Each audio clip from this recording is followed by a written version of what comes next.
Hi, Eddie. Thanks for joining me. How are you doing? Just fine this morning. How are you? I'm well. I'm well. Thanks for being here for an interview. We're doing interviews with our ruling elders first, of which you are one, an elder and a trustee. And so we're just going to start off. Can you tell me what your full name is? Roy Edward Huffman II. Is there a story behind that name? Well, there's family lore. Supposedly, I was initially going to be named David Jackson Huffman after the grandfathers. David was my mother's father, and Jackson was a family name. And supposedly, her brother insisted I should be named after my father, which doesn't really make sense because my father and her brother didn't really get along very well. So I don't know. Anyway, it is what it is. Hmm. And Oh. and I started using that in official things because when I went on active duty in the Air Force, I tried to tell him my name was Eddy Huffman, and the sergeant looked at me and said, "Son, in the Air Force, your last name, first name, middle initial, and we don't really care what your mama called you." So that's Nice. Well, where did you grow up? I grew up in Oak Ridge, Tennessee, which was a federal development during World War II. It was secret, much classified, and was part of the effort to build the atomic weapon. It was involved with enriching uranium. My mother's best friend's husband was a nuclear physicist, and that was the atmosphere there. 25,000 people, but behind a fence, very much like being on a military base, but probably none of the other people in the community and the church have lived on a military base. But anyway, so that was it. It was all federal schooling and that sort of thing. And then went to the local university, and all this was, and just originally started thinking I was going to be a doctor, and was disabused of that about halfway through college, and ended up graduating with economics, business, but immediately went in the Air Force. Well, that's a good lead into the next question of, I know you're retired now, but tell us a little bit about what you did for work and what you liked about it. Well, Judy and I married immediately after I graduated from college, 6 weeks later, thereabouts. And then 2 weeks after that, I went on active duty in the Air Force, went to officers training school. I really wanted to be a pilot, but that was not selected for that initially. And so spent about 2 years as a supply officer, and kept reapplying from within, and then was successful. And we went to pilot training, and then out in Arizona, and had Lori, our first child, who was born in Arizona at a small hospital on the Air Force Base. And I really liked training command, so I requested to stay as an instructor, and was assigned to a base in Texas, and to instruct German officers and how to fly jet airplanes, and did that for 4 years. And then got out and got a job on the airline, and so I was an airline pilot for 30 years, and overlapping, I was also a Air Force Reserve pilot for another 15. So, and now retired, and fly little airplanes. And as Judy points out, all those years we got paid for my flying, and now I'm having to pay to fly. The money's going the other direction, but it's obviously a passion, and I'm very fortunate to have enjoyed every single moment I flew.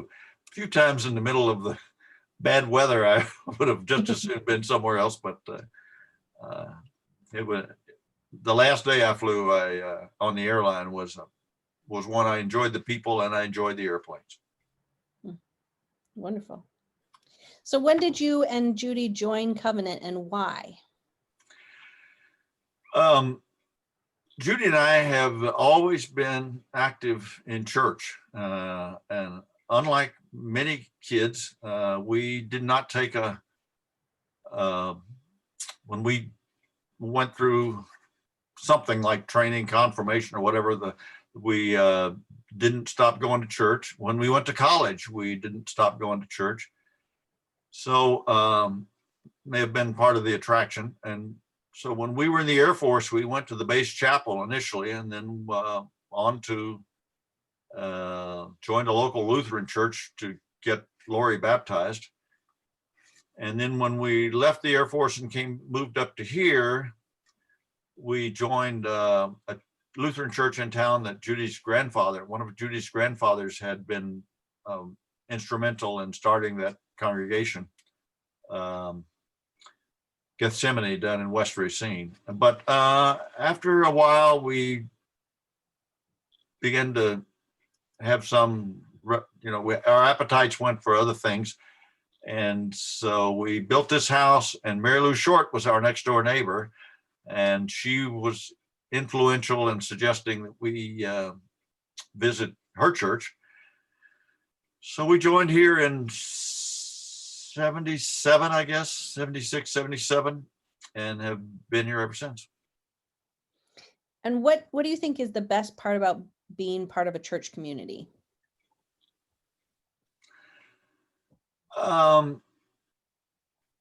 I've always been perhaps more involved or engaged in the spiritual element of life, and it's in some way that I really couldn't verbalize or couldn't articulate.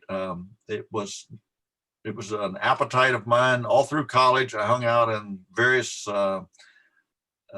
church student centers, Episcopal and Presbyterian and Methodist student centers, that sort of thing, and went to various churches, usually involving walking at least a half a mile, sometimes much as a mile and a half to get to the church. And it always seemed like the right thing to do. I really never debated it too much. And so really that's a core element.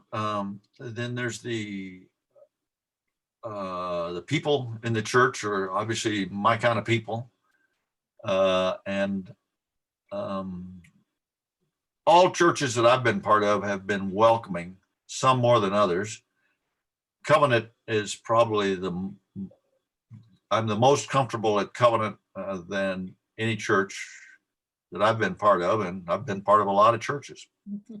And I'm particularly fond of the female co-pastor leadership. Well, thank you. What individuals have had the most or the greatest influence on your faith life, and how so?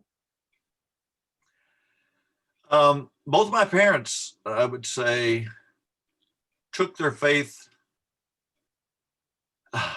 It's difficult again to articulate. They took the actual faith seriously. I mean, they were not just going through the motions. And growing up in the South, in the time I did, it was customary to go to church, and so you had blue laws, things were closed on Sundays and so forth and so on. And